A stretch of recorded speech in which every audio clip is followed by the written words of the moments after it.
Decoding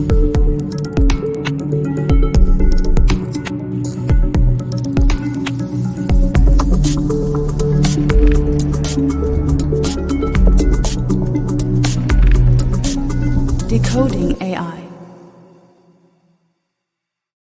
Olá a todos, sejam bem-vindos a mais um Decoding AI. Comigo, Marcos Castro e Pedro Aguiar, coordenadores da pós-graduação em Inteligência Artificial no Marketing no IPAM, e hoje com o Ricardo Marvão, co-founder da BTI, e com mais um conjunto de chapéus que utilizas, não é, Ricardo, ao longo do teu dia-a-dia. Se calhar começava precisamente por isso, ou seja, Ricardo, tu tens estado muito ligado à área do empreendedorismo. O que é que tu realmente tens, então, ao longo dos últimos anos construído e que tem sido, de facto, várias coisas? Bom, desde já, obrigado pelo convite. Sim, quer dizer, tenho estado a fazer várias coisas, mas o core é mesmo a BTI.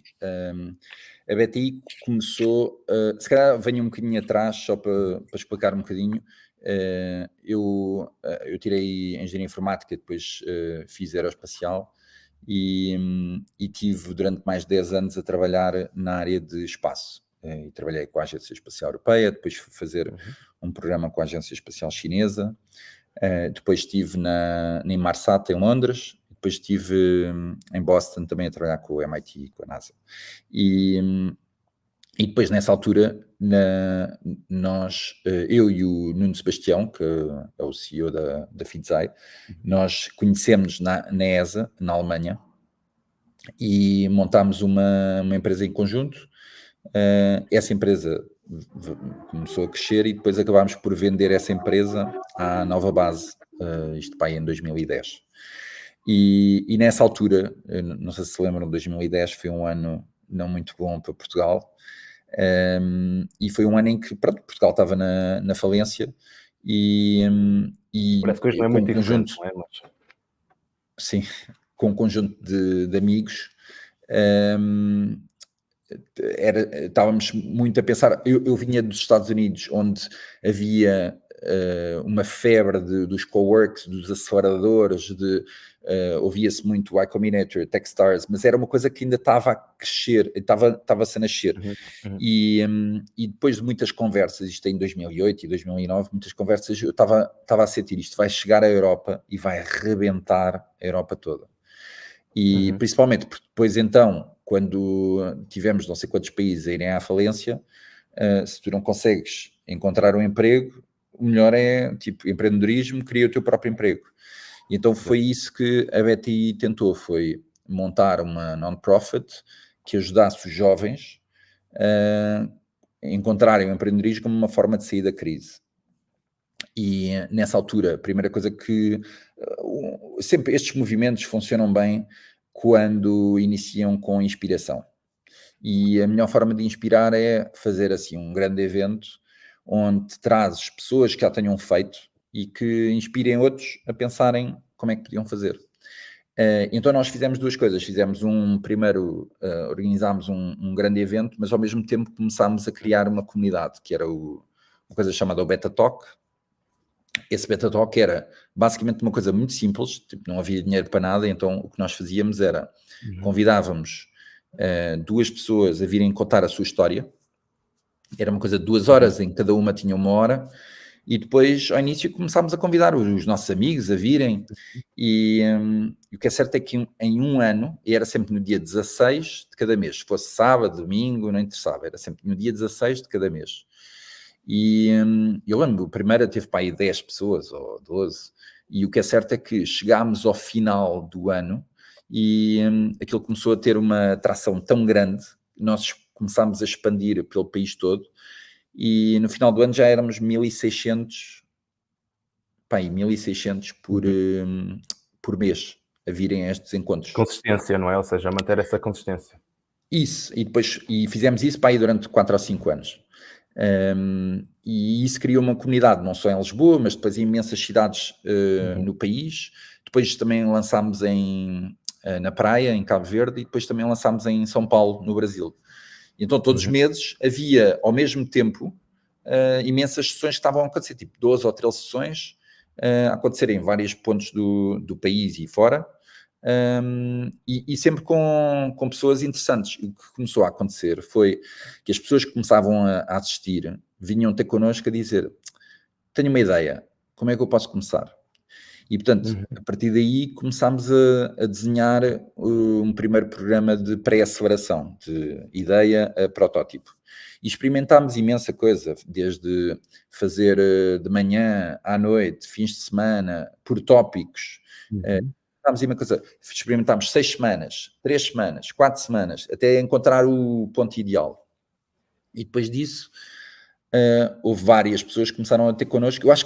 Eu estou sempre a dizer que eu acho que a BTI tem um processo de o início desta comunidade, e a partir daí, tipo, tivemos aquela primeira ideia de inspirar, e a partir daí foi o mercado que nos disse o que era o próximo produto a fazer. Porque a partir do momento em que nos pediram para fazer o pré-acelerador, ou melhor, pediram-nos para como é que eu vou para o mercado agora que tenho uma ideia, nós montámos o pré-acelerador.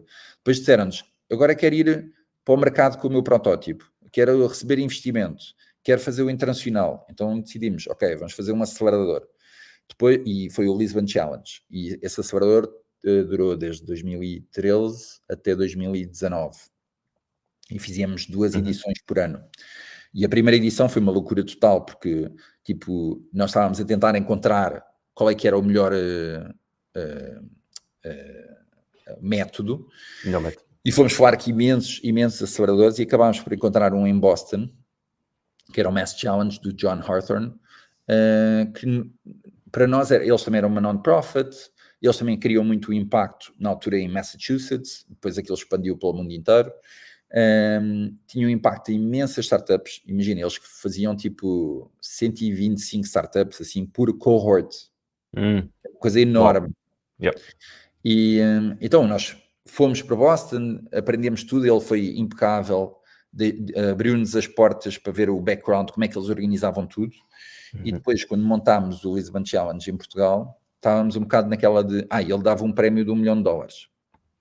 E nós, tipo, $1 milhão, imagina, isto era início de 2013, quando estávamos a montar o acelerador, e estávamos, país em crise, falência, como é que a gente vai arranjar $1 milhão? Isto vai ser... Então pensámos, se calhar fazemos aqui um valor mais baixo. E também pensámos, 125 startups é muita startup. Então pensámos, vamos fazer 100, depois vamos fazer 75, e depois 75 até pensámos, pode ser, 75, pronto. Imagina um cohort com 75 startups. Cada startup a trazer 2 ou 3 pessoas, são tipo 400 pessoas que nos aparecem de um dia para o outro, e foi impressionante como é que no primeiro dia, nós éramos na altura 7 pessoas na BTI, e no primeiro dia desse cohort, foi tipo em agosto de 2013, quando começou mesmo, de repente aparecem centenas de pessoas à frente. Tipo, e pensa assim, ok, estas pessoas agora vão ficar aqui durante 3 meses. É que não é um evento de um dia. Vai-se construindo o avião à medida que o queremos colocar no ar, não é? Ou seja, à medida que o estamos no ar. Foi incrível. Esta jornada que tens, no fundo, estado a descrever é um bocadinho aquilo que é exatamente o lançar do mercado. Por exemplo, uma das coisas que tu disseste foi nós vamos iterando, não é? No fundo, de acordo com aquilo que o mercado quiser. Ou seja, nós adaptamos a nossa proposta de valor de acordo com aquilo que o mercado quer. Se calhar, pegando um bocadinho nesta jornada que tu foste descrevendo, e começando se calhar aqui pelo início, não é? Ou seja, como é que se encontram problemas que necessitam de ser resolvidos? Ou seja, imagina no caso da BTI, viram, não é, que efetivamente havia aqui uma trend que não existia, eventualmente aqui em Portugal, portanto, que era um espaço que teria de ser ocupado por alguém. Como é que alguém, imagina, quer ir para o mercado e trabalhando tu muito esta área inicial, como é que de facto existe alguma matriz ou framework, imagina, para quem nos vai ver ou ouvir, que queira uma receita, essa receita existe, não existe? Como é que se encontram problemas? Olha, eu acho que necessitam ser resolvidos, não é? Sim, existe, eu não a uso porque tipicamente tem uma parecida de ideias para resolver. Mas tenho certeza absoluta que deve haver imensa gente que deve ter imensas estruturas de como encontrar problemas. Porque, imagina, mesmo... Eu lembro de startups que passaram no Lisbon Challenge, que algumas eu dizia, isto vai ser, é top, este produto é amazing. E depois, pronto, aquilo não... Estava ok, entrava no mercado, mas por vezes também pode ser o founder, por vezes pode ser o mercado, afinal não está preparado, ou por vezes o produto também não tem a melhor experiência. Há N razões por não resultar, tanto é que a maior parte das startups até morre. Mas eu lembro-me de produtos, tipo, eu lembro-me vocês não sei se conhecem a Bizai. A Bizai é um unicórnio, eles levantaram uma ronda enorme, na altura eles tinham outro nome, e eu lembro perfeitamente, eles eram 3 sócios, 3 founders, e vieram para dentro do Lisbon Challenge, e a ideia deles era fazer cartões de visita, fazer aqueles cartões de visita que tu dás. Sim. Só que aquilo tipo automatizava o processo com as empresas que faziam esses cartões, ok? Aquilo depois tinha uma plataforma. E eu lembro da primeira reunião, eu estava tipo, sério, cartões de visita, não estou a ver. E hoje em dia é uma empresa enorme. É tipo, eu já fui ultrapassado por N projetos que pensava que isto não vai dar em nada e depois foram espetaculares. E outros que pensava que iam ser espetaculares e que não deu em nada. E portanto, Exato. é só para passar a mensagem de que por vezes, tipo, o próprio Y Combinator fala muito do Airbnb, não é? Tipo, sério, colchões de dar para pessoas poderem dormir em casa de outros, não estou a ver, não é? Mas pronto, o que é certo é que hoje em dia... Ou seja, o mais importante é iterarmos, não é? Lá está, é experimentarmos e percebemos aquilo que efetivamente o mercado quer, não é? Quando o mercado compra aquilo que é a nossa proposta de valor, no fundo é o mercado a dizer faz mais disso, não é? Faz mais disso, eu quero mais disso. Eu acho que também é, tipo, um bom método é quando tu tens uma dor, não é? Tipo, nós tínhamos a dor em Portugal e o país estava em falência e sentíamos essa dor, muitas vezes porque, imagina, tínhamos amigos que tinham que sair do país porque não havia emprego em Portugal, tinham que ir para Angola ou para o Brasil ou o que fosse, e portanto sentíamos na pele os amigos a irem embora e depois os amigos a dizerem, agora vou ter que deixar a minha mulher e o meu filho pequeno aqui durante uns meses e isto é muito chato.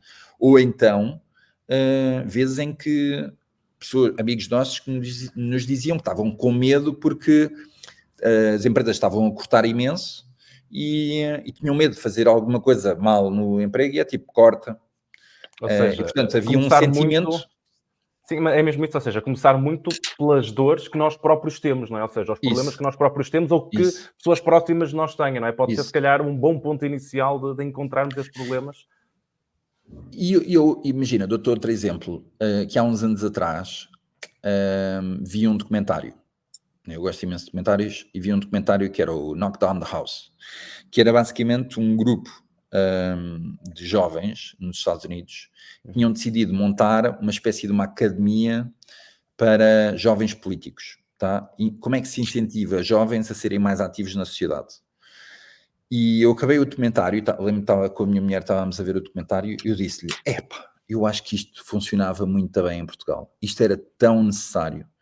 E depois comecei a magicar a ideia e hoje em dia essa academia já existe em Portugal, chama-se A Próxima Geração, montámos isso com mais uma série de founders e já vamos na 3ª edição, já temos 75 jovens que passaram pela academia e vários deles são super ativos agora na sociedade portuguesa.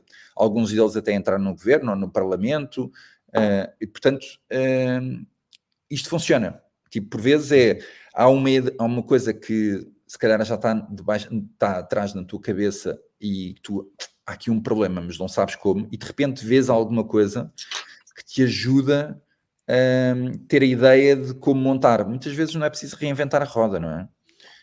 Há muitas vezes é tipo adaptar aquilo que tu viste, aquela ideia. Eu acho que esta ideia no nosso mercado funcionava muito bem. Claro que depois tens que ir um bocadinho mais para a esquerda, um bocadinho mais para a direita, mas se sentes que aquela ideia pode resultar, então, força. Dentro disso Ricardo, que montar...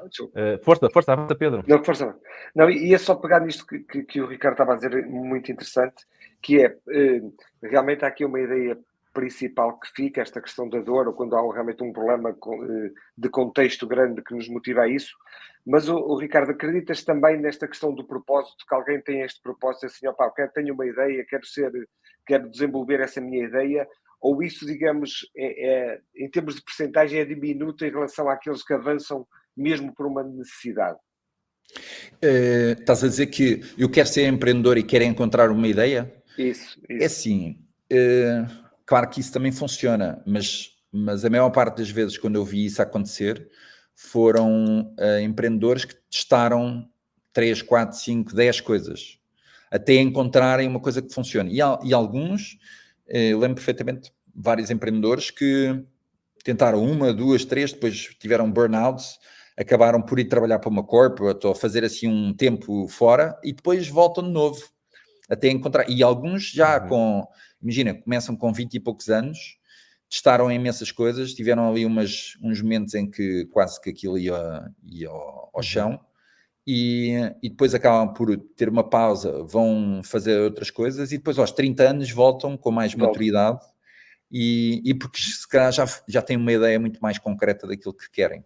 Muitas vezes também a equipa inicial que tu tens, tipo, nós tínhamos muitas vezes no Lisbon Challenge, tínhamos uma coisa que era as conversas entre os founders.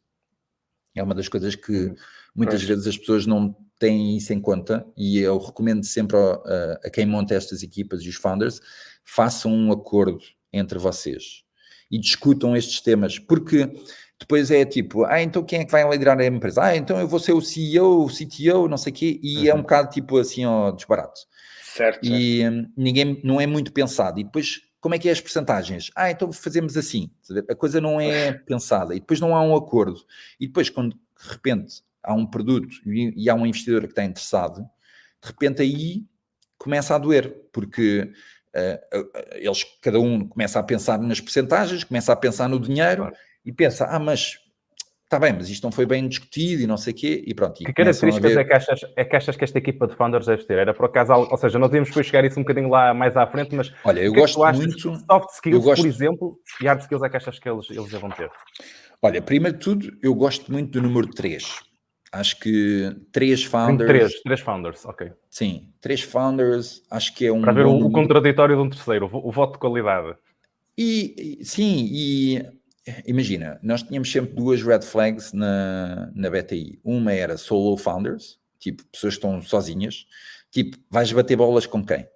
Tipo, quando estás com um problema na tua cabeça, é com quem? É tipo, vais olhar para o espelho e depois tentar pensar. E muitas vezes tu precisas, como estás muito no meio do teu produto e da tua empresa, precisas por vezes de uma pessoa que também veja outro ângulo para te ajudar a ver um bocadinho com mais clareza o próximo passo.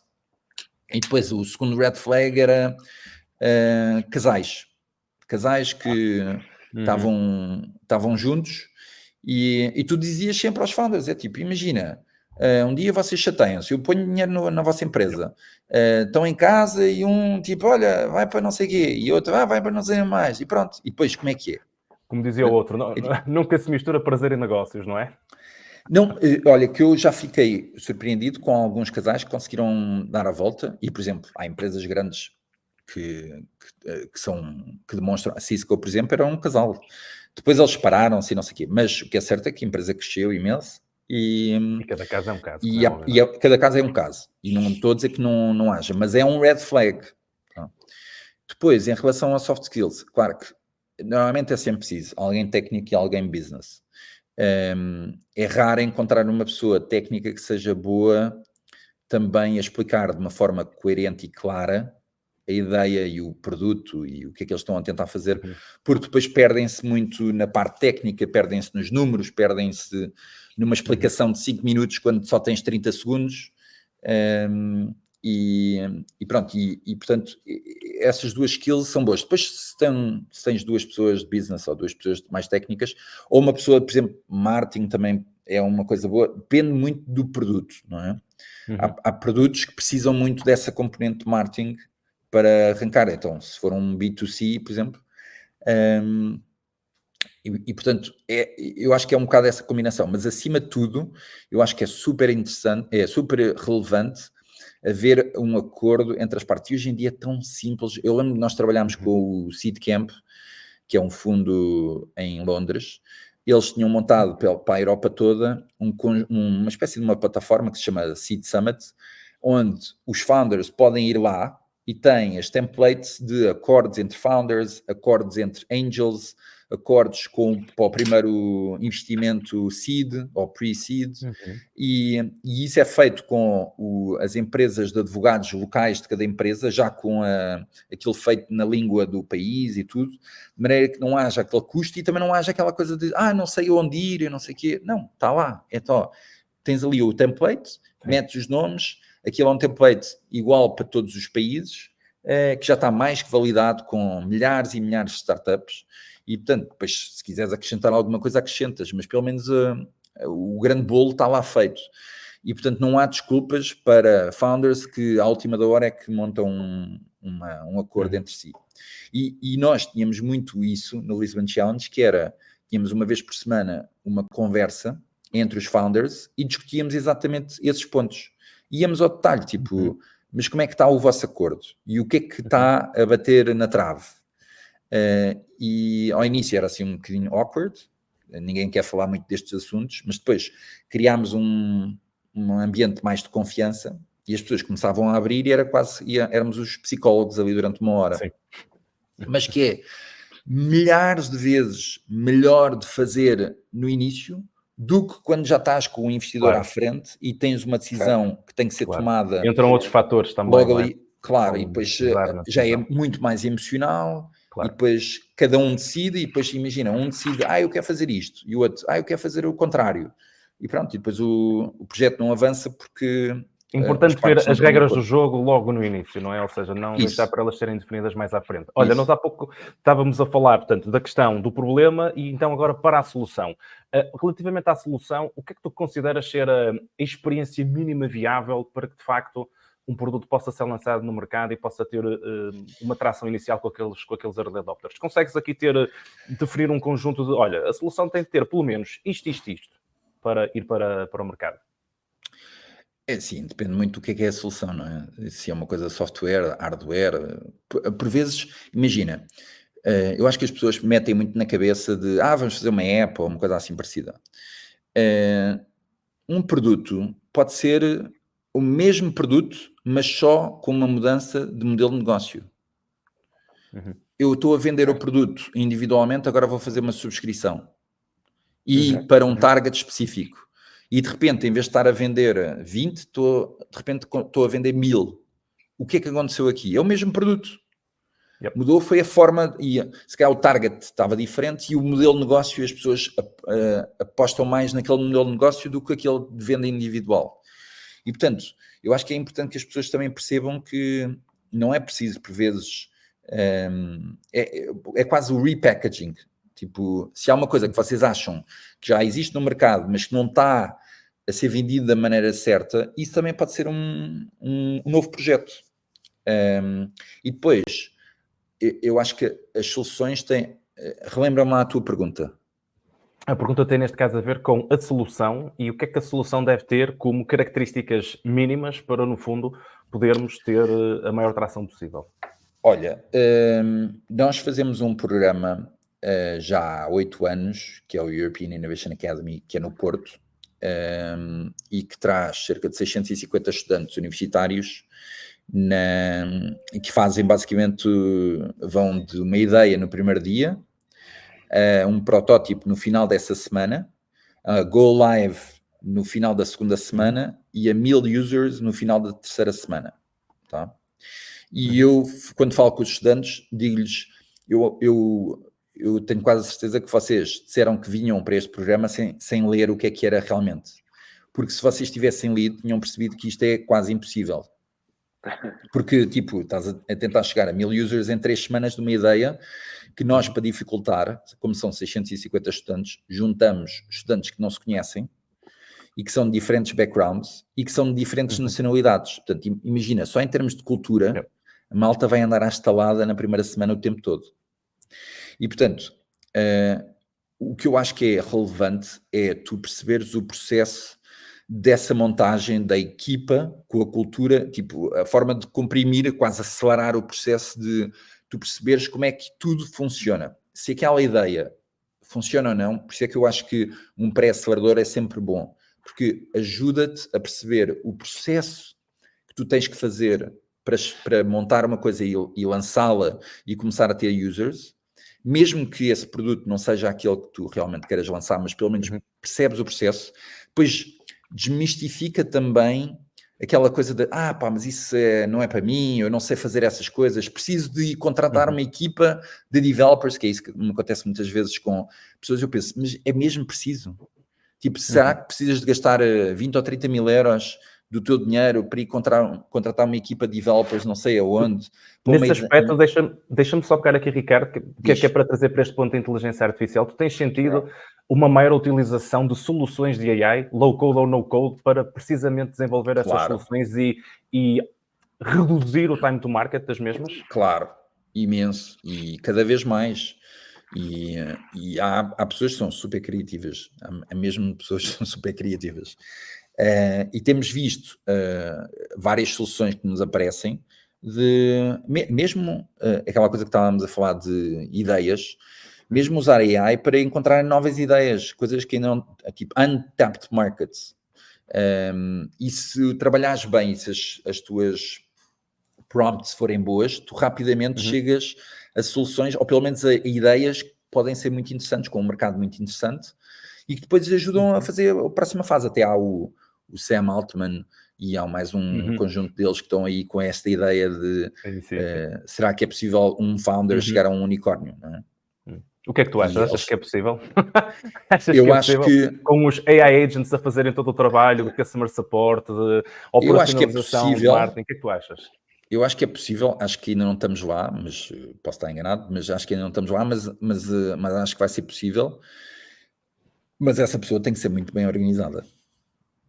Porque, tipo, é muitas coisas. Mesmo que tu tenhas o AI todo a fazer as várias Ela tem um AI agent que ajuda a organizar-se ela própria. Pronto, isso também pode ser. Tipo, ajuda-me a organizar a minha agenda. Pronto, pode ser. Mas mesmo assim, a pessoa tem que ter um mínimo de... primeiro tem que ter um drive brutal, não é? E depois tem que ter um mínimo de organização para olhar para as várias componentes e também decidir, porque o AI também não é aquele que... Estrategicamente, tu vais sempre ter que decidir. E essas são muitas vezes as decisões que fazem o do or die da startup ou do produto. Mas sim, muita criatividade. E eu pensava que nós já estávamos numa fase de aceleração, não é? Com estes aceleradores todos que nós fizemos, mas o AI é que está mesmo a acelerar o processo. Tipo, eu por exemplo, imagina, eu estava a falar desta coisa das 3 semanas e até penso, tipo, isto se calhar até dava para fazer numa semana. Mas pronto. Pois, olha, e se calhar leva aqui a um ponto que é, consegues sentir, definir, racionalizar qual é que é o momento para desistir, se é que ele existe? Consegues perceber, olha, de facto não faz sentido. Isso é muito difícil. E sugerir isso a uma equipa de founders? E é muito difícil para os founders poderem... porque imagina, tu tens muito tempo e muito de ti posto naquela ideia. E desistir para ti é perder um bocado de ti próprio. E as pessoas depois têm medo de, se eu não fizer isto, eu depois já não vou fazer outra coisa. E por isso é que é tão importante, por exemplo, teres um mentor, alguém com mais experiência, com quem tu possas dialogar, super importante. Porque é alguém que vai ver de fora e alguém que está, tipo, eu já vi este futuro. Eu, se calhar, se fosse a ti, pensava 2 vezes no próximo passo. Imagina, não tem muito a ver com isto, mas eu dou-te um exemplo. Em 2016, a BTI apareceu na Wired, no editorial, e depois tivemos porque a Wired finalmente considerou Lisboa como uma cidade que podia estar no ranking do top 10 na Europa. E depois eles vieram a Lisboa, fizeram uma entrevista, depois uma data de fotos lá com a equipa, e isso teve uma visibilidade enorme. E depois o Paddy Cosgrave do Web Summit ligou-me, dizer, pá, I loved it, não sei o quê, vocês são meus convidados para o Founders. O Founders é aquele evento que acontece a seguir ao Web Summit, que são apenas 100 pessoas, e são ali 3 dias de conversas, e é super interessante. E aquilo começa, tem uns toques e não sei o quê, depois tem round tables e tem imensas. Imagina, chegas lá e tens 100 tópicos para escolher e imensas round tables e estão constantemente a acontecer. E eu fui a uma, quer dizer, fui a várias, mas houve uma que era Work-Life Balance.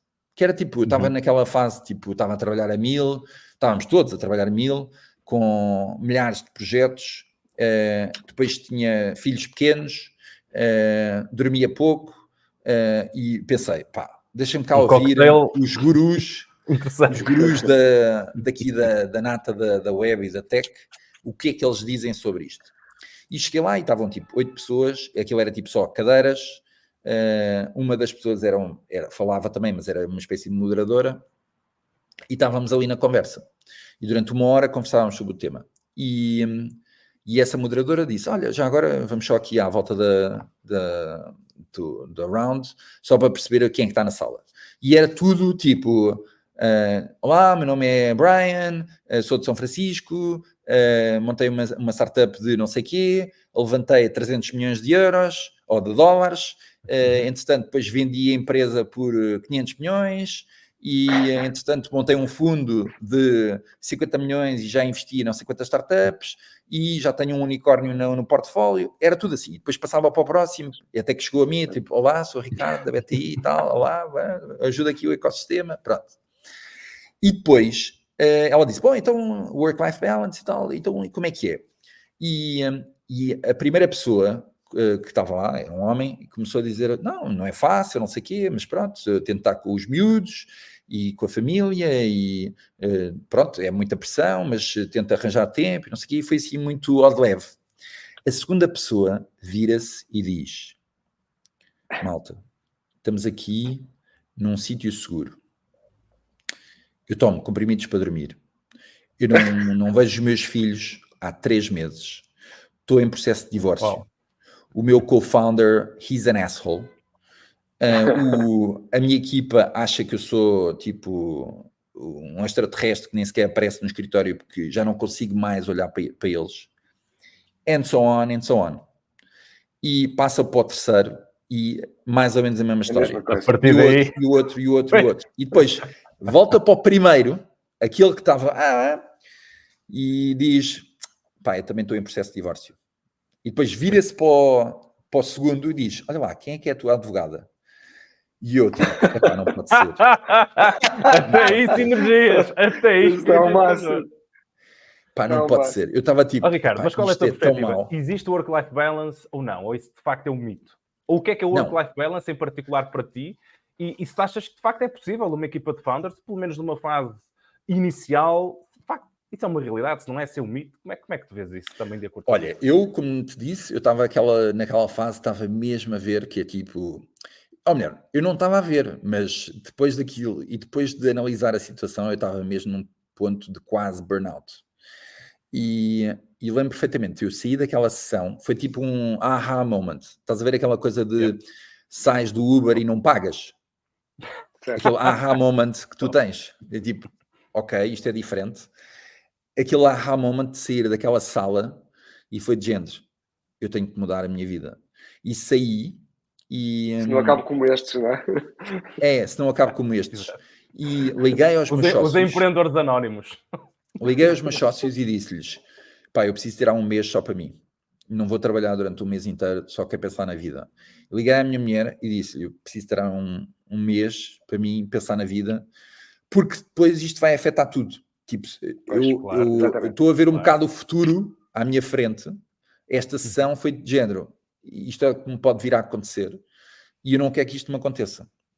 E então, durante esse mês, aí sim pensei num processo. Um processo que, para mim, resultou, mas foi tipo, escrevi sobre o que é que eu estava a sentir e, tipo, lancei online, escrevi o que é que eu estava a sentir e comecei a obter mata de malta. O que é que está a passar? Vais desistir, vai não sei o quê, vais desaparecer, não. E escrevi imenso e depois, cada dia tinha uma conversa. E a minha ideia era que é ter uma conversa sobre todos estes temas que são importantes, o trabalho, a família, os filhos, sei lá, tudo o que tu possas pensar de temas, e tinha uma conversa sempre com uma pessoa que eu conhecia bem, uma pessoa que eu conhecia, mas não tão bem, era tipo alguém com quem já tinha me cruzado, mas não tinha uma relação, e um desconhecido. E o desconhecido eu fazia um método que o meu pai faz. Meu pai detesta almoçar sozinho, mas é que detesta. Ele vai a um restaurante, entra no restaurante, está uma pessoa a almoçar sozinha, e ele diz, olha, desculpe, mas eu detesto almoçar sozinho. Importa-se que eu Muito bom. me sente aqui Muito bom. consigo, temos uma pequena conversa. Networker por E excelência. as pessoas ficam tão baralhadas Pois. que, quando de repente vão a dar uma resposta, já o meu pai está sentado. E já e está não quer dar. sentado. Pois. Estás a ver? Então eu pensei, vou fazer a mesma coisa. Epá, e resulta, as pessoas ficam tão baralhadas que tipo, começam na conversa. E portanto, fiz isso, epá, e aprendi imenso. E todos os dias, chegava ao final do dia, escrevia sobre o que é que tinha aprendido. E aprendi imensas lições sobre aquilo que era importante e em que é que me devia focar. Esse mês para mim foi fundamental. Depois lembro-me de ter longas conversas com a minha mulher, com os meus amigos, os meus sócios. Eu lembro-me de ter feito uma conversa com o meu sócio Pedro, em que acabámos o jantar, tipo um jantar longuíssimo, pai, com 16 cervejas na mesa. Na mesa. Porque aquilo era on and on and on and on, a conversar sobre temas que muitas vezes tu não conversas, porque não é o tema do dia-a-dia. Mas quando é uma conversa a sério e tu precisas mesmo de ir a fundo, é complicado. E tens que ir a fundo e muitas vezes dói e não é fácil de conversar sobre esses temas, mas para mim foi super relevante. E ainda hoje, e depois escrevi tudo isso, pus online e ainda hoje, de vez em quando estou assim numa fase mais down, vou reler porque isso ajuda-me imenso. E isso foi um método que eu fiz. Não estou a dizer que é para as pessoas fazerem, mas foi o meu método. E o que é certo é que desde esse momento que nunca mais, quando estou a sentir que estou naquela fase do redline, já sei como adaptar. Há 5 coisas que são importantes. 3 são básicas. Isto se quiseres fazer empreendedorismo a sério durante umas décadas. 3 são básicas. Precisas dormir bem, precisas de fazer desporto ou exercício e precisas de comer, alimentar-te bem.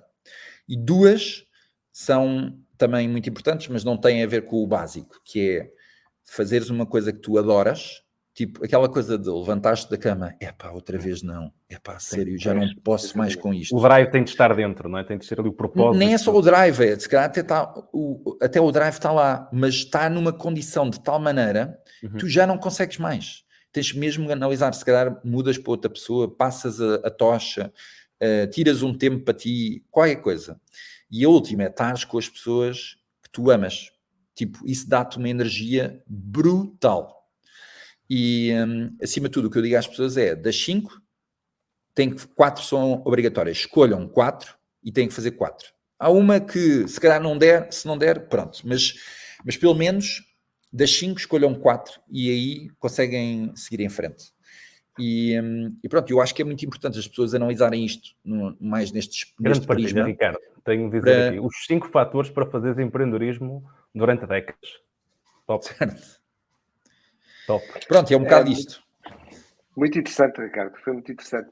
E até agora, aproveitando isso, esta reflexão, e introduzindo aqui um tema que é, mas neste segmento, que é a questão de que nós muitas vezes realmente nós esquecemos que atrás dos nossos pensamentos, dos nossos comportamentos, das nossas atitudes, da nossa coisa mais racional, estão as nossas emoções e os nossos sentimentos, não é? Sim. E o que a neurobiologia nos diz é que os meus sentimentos, nomeadamente, mas também as minhas emoções, já condicionam, ao fim e ao cabo, toda a minha componente racional, a maneira como eu penso, etc. E ao fim e ao cabo, que eu tiro daqui, isto foi das coisas mais interessantes que eu ouvi estes últimos minutos, realmente, em termos de empreendedorismo, e não só, e de vida, é que realmente, se tu não consegues ter este equilíbrio, não é? E é curioso que isto vai completamente de encontro àquilo que é hoje a nova neurociência, digamos assim. Se tu não encontras este equilíbrio na tua, digamos, no teu cérebro analógico, que são as tuas emoções, as tuas intuições, os teus sentimentos, depois não vais realmente conseguir ter sucesso no resto. E eu acho isso fantástico. Portanto, e tu achas que esta leitura também está correta? Isto é, tu sentes também isto? Sentes que tens que estar... Esta questão dos teus sentimentos, das emoções, é aquilo... começa por aí o work-life balance? Completamente. Eu acho que se tu não estiveres bem contigo, depois chega um ponto em que tu nem notas e já foste, levaste com um caminhão em cima e pronto, e depois já foste. Já está. Tipo, já foste. E portanto, eu não estava a ler os sinais e aquela conversa no Founders bateu-me assim como um mega sinal e de repente, e pronto, e depois, e eu acho que também é importante as pessoas depois não desvalorizarem esse tipo de sinais e tipo, pá, isto se calhar não sou eu, isto se calhar não é para mim, isto eu vou ultrapassar. E depois aquela coisa de fazer forte e macho e não sei o quê, não. Exato. Porque depois, mais tarde ou mais cedo, a coisa vai bater e depois é muito Está a pior. acumular, não é? Está a acumular. Está a acumular. E depois, imagina, isto não é brincadeira nenhuma. Eu tenho amigos meus que destruíram completamente a vida com isto, não é? Porque depois levam a um extremo tal que depois tudo acontece de mal na vida pessoal. Completamente.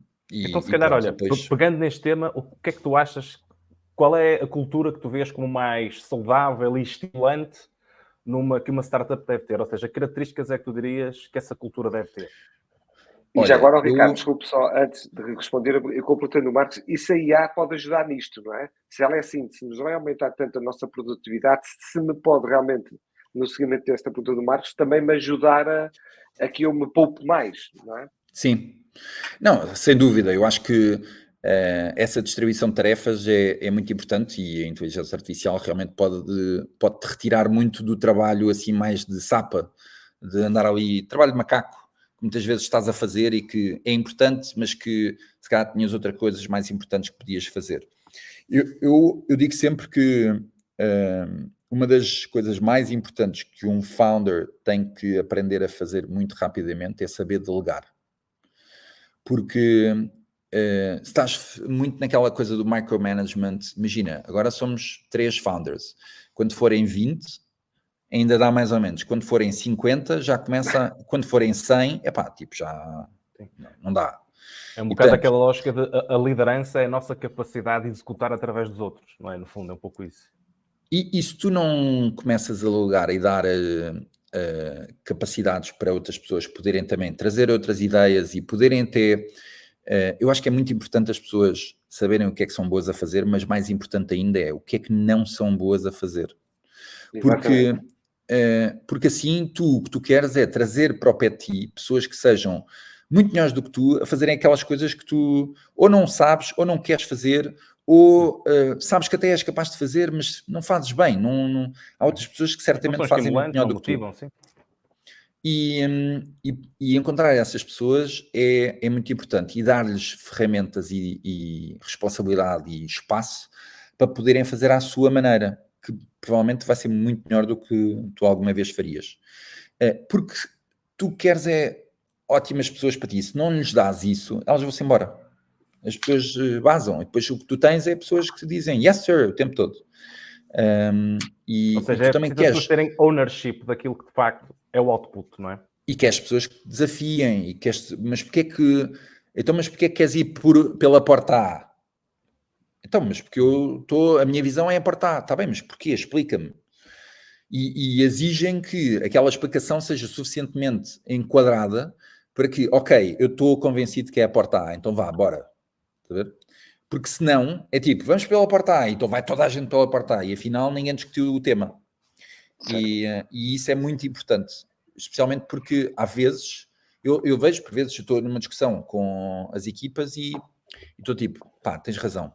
Então vá, vamos lá repensar um bocadinho, se calhar podemos reanalisar aqui a situação e pensar de outra maneira.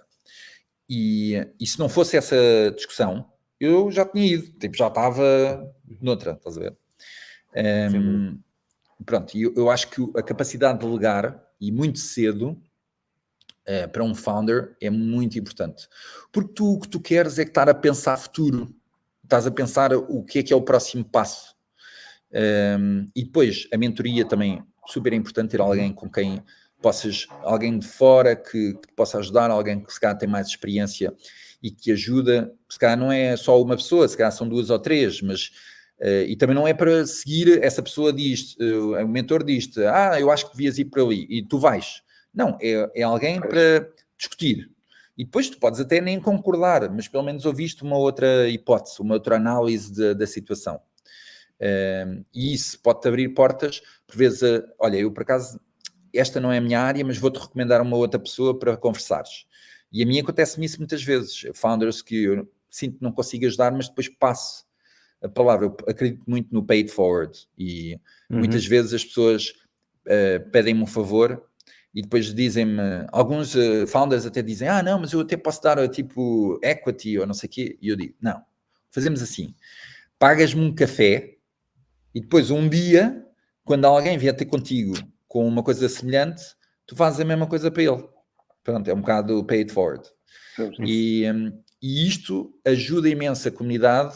É aquela coisa de sem merdas. É tipo, o teu objetivo é ajudar. Se daí vier alguma coisa boa para ti, fantástico.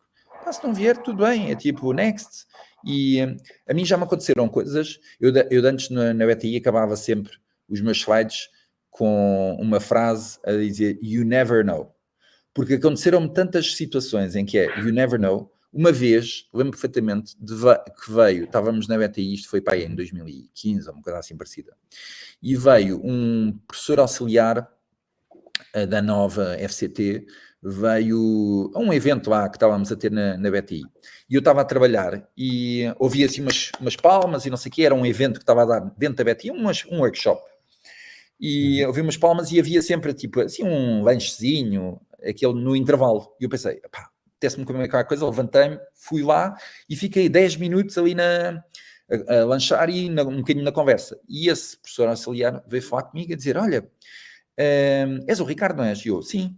Pá, estou à procura de uns parceiros porque tenho aqui um projeto que queria fazer com a universidade e montar um programa de inovação com estudantes universitários e não sei o quê.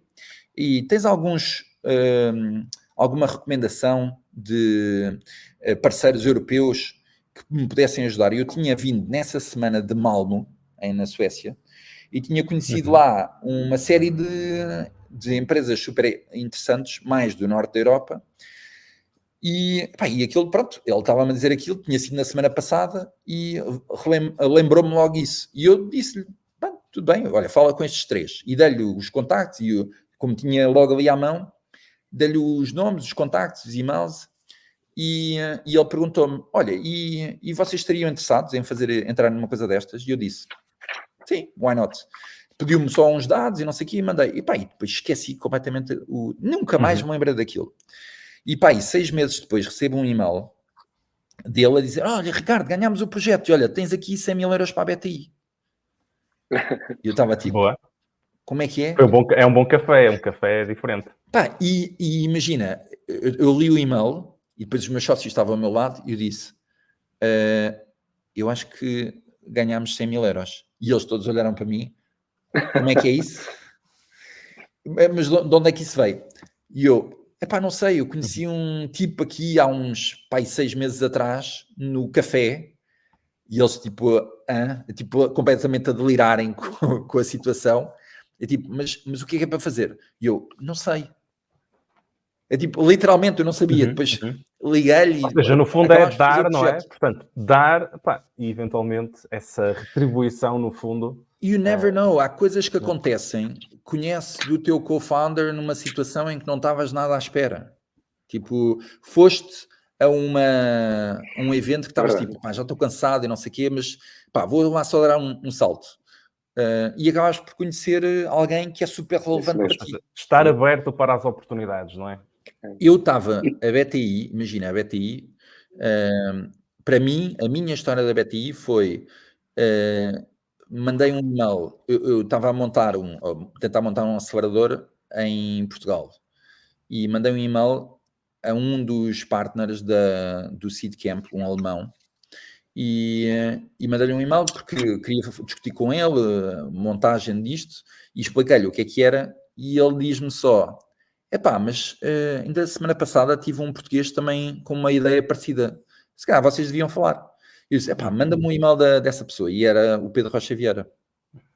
E então mandei-lhe nesse dia um e-mail, olha Pedro, eu acho que devíamos falar. E ele, está bem, quando é que queres? E eu, amanhã. E ele, está bem. Então, encontramos no dia seguinte, tivemos 1 hora na conversa, e eu disse, gosto deste tipo, vou trabalhar com ele. E ele fez a mesma coisa. Depois, anos mais tarde, anos mais tarde tivemos um longo jantar onde estávamos a discutir exatamente o que é que cada um tinha pensado naquele primeiro encontro. E foi exatamente isso, foi tipo, pá, vou fazer coisas com este tipo.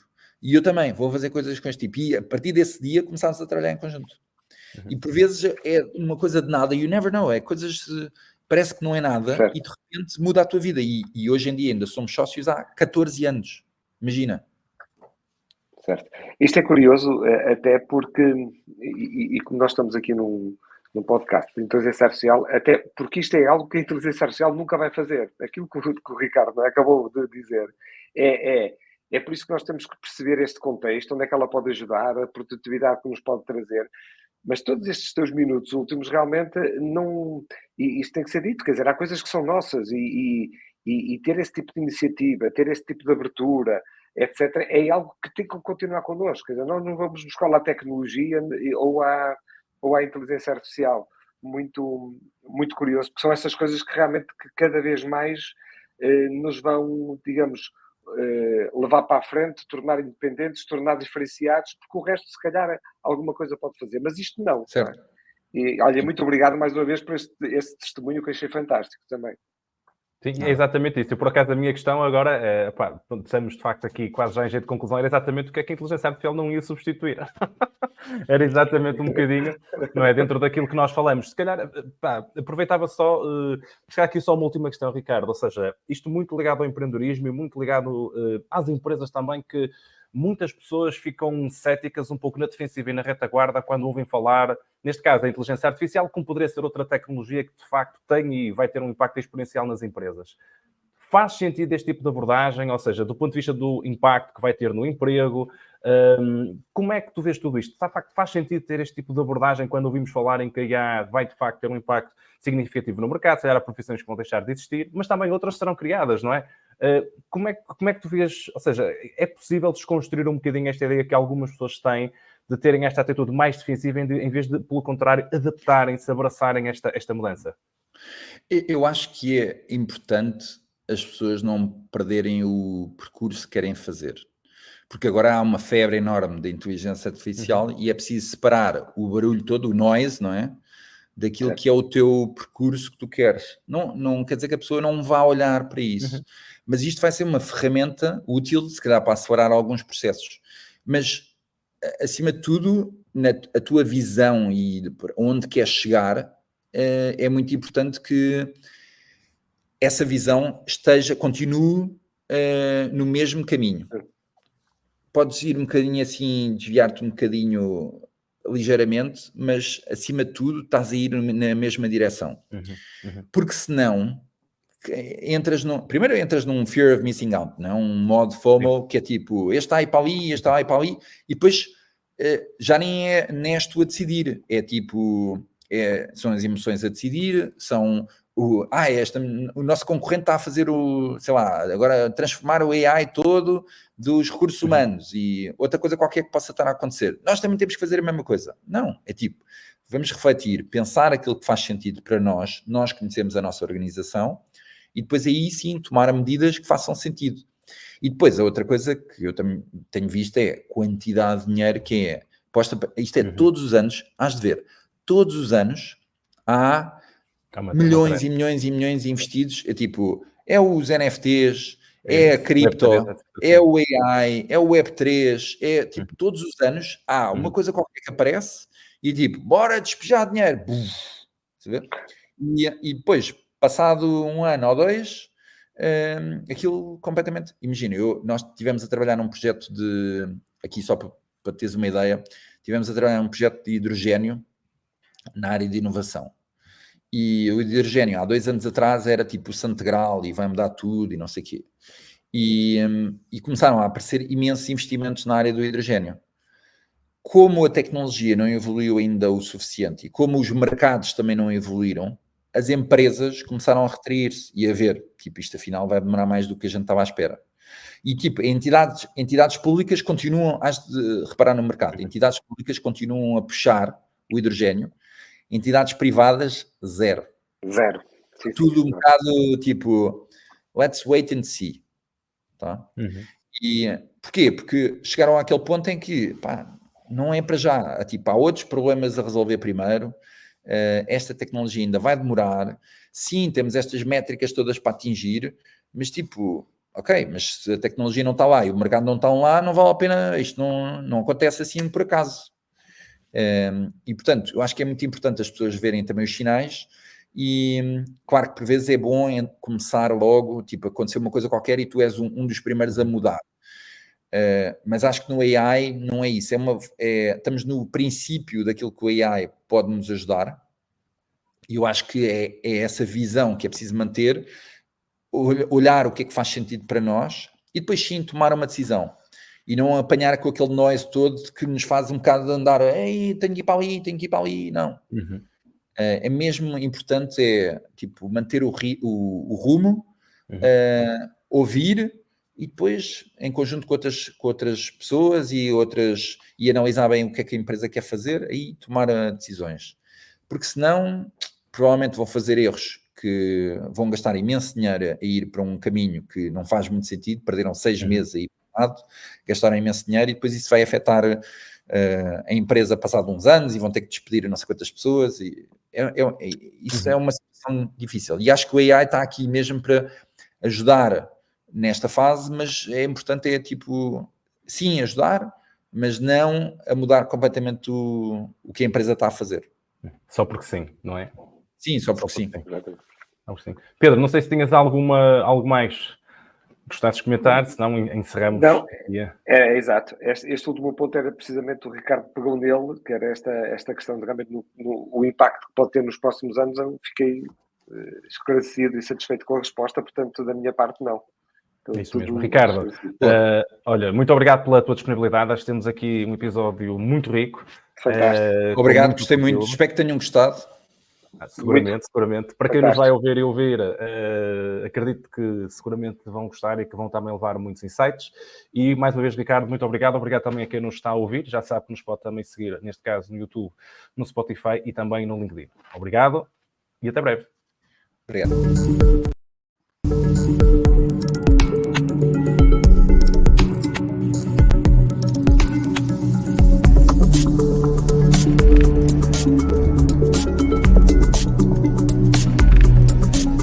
Decoding AI.